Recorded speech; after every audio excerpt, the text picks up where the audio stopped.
There is actually, I forget his name, I met him at a conference. He collects anti-brown people, anti-red people, and anti-black people imagery in Peru, and he showed it to me. Oh, good gracious. Good gracious. And of course, anti-gay imagery can be found in pretty much any country. Yeah. Yep, we have a space. It'll still be at fairs, still always be housed there, although maybe one day we'll do something downtown Grand Rapids. But it'll be housed at fairs. We have a room. We've been working with Exhibit Works. We're just finishing the design stage. So we're just waiting for you to, reach in your bag. No, we're going to open it up. Someone told me something years ago. When we opened the museum, we didn't allow children in. We didn't have windows. I was just so afraid that people would not get it. And so I was overly cautious. You had to watch a video before. Tim Chester, who was director of the Grand Rapids Public Museum, I made him watch a 1-hour video before he came in. And by the way, he needed it.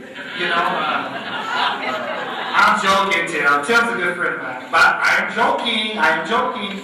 But my point is that he brought up his museum staff, who obviously have dealt with these issues, and we made them watch it. So we structured it so much because we were so worried. And I think it's better to err on the side of caution, but the reality is most people get it. And we've had strong support from civil rights organizations, Southern Poverty Law Center, other groups. And I'll tell you this, although we do have some of my fairest administrators here, they track me down. I can't get away from them. We have a couple of deans and vice presidents and whatever here. I should make them stand up. Actually, stand up the people here from Ferris. From the Ferris State University.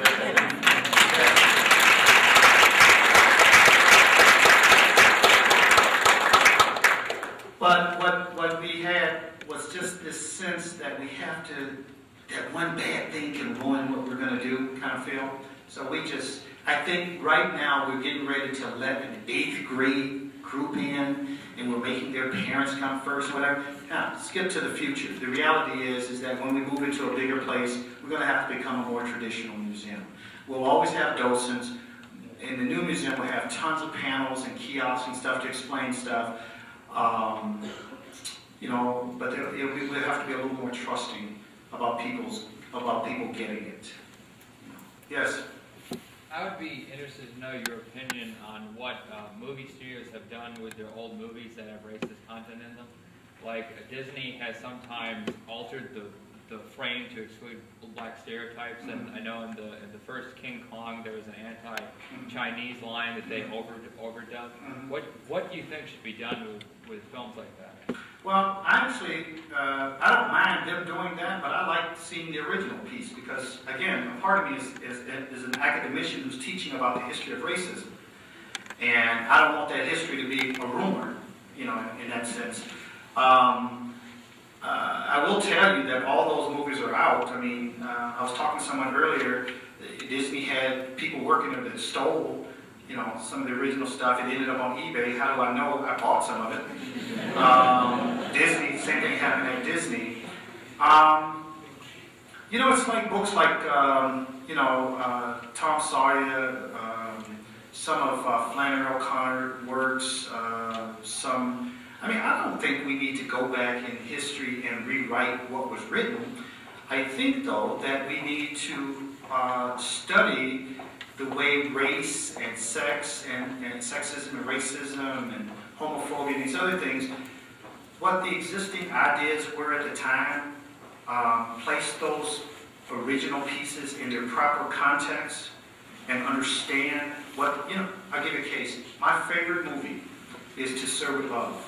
If you ever come to my home, which I'm not inviting you in, but I'm just saying, if you ever come to my home, I have a poster, a Belgian poster of To Serve With Love that's almost the size of this. It takes up a whole wall. In that movie, Sidney Poitier's character, Thatcher, is asexual. He is obedient to a fault. He's a servant. In other words, he's a dignified Tom. I love the movie, but in reality, he's a dignified Tom. At the same time he was playing that role, in the 60s, people were protesting in the streets, and he has lines in the movie coming out of his mouth saying, you can't fight back. So, now, should I now have them go back and rewrite his lines? No. I want the movie the way it was. But I want people uneducated about the political and social climate that existed at the time. The problem is that we are historically ignorant as a culture, especially about the bad history. So I would encourage them to do that. I thought you were going to ask me the harder question, which is, do I want them just to always take them off TV or deny access, deny access to them? That would be a harder question.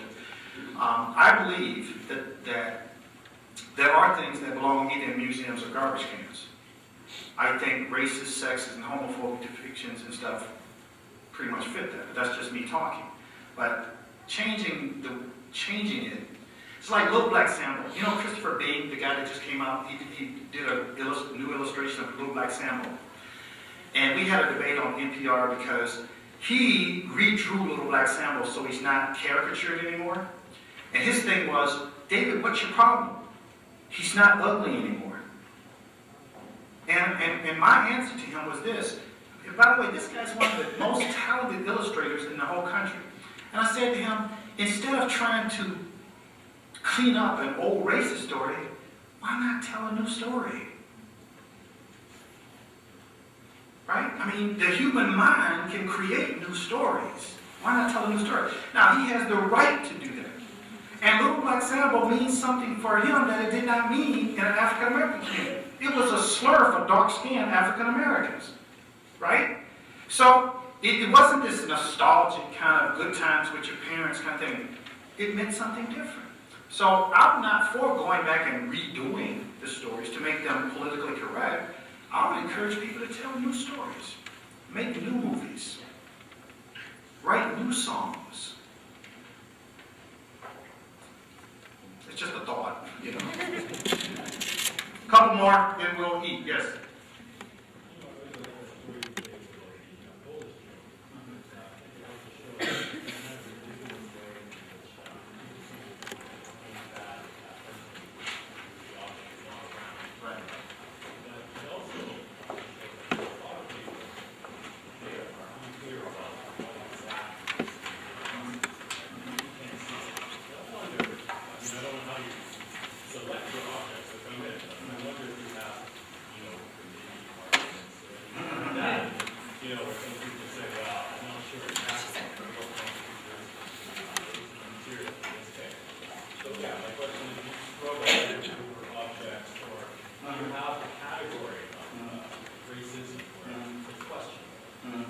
You know, I appreciate this story so much. The one thing I noticed about Grand Valley, and I say this with nothing but love, affection, and accuracy, is just the number of committees I dealt with to come down here. And so when you asked that question in my head, the first thing I thought was, I should have a committee that should decide what we get. Now, the way we decide what gets into the museum at this point is pretty much we decide what we can afford to buy off the eBay.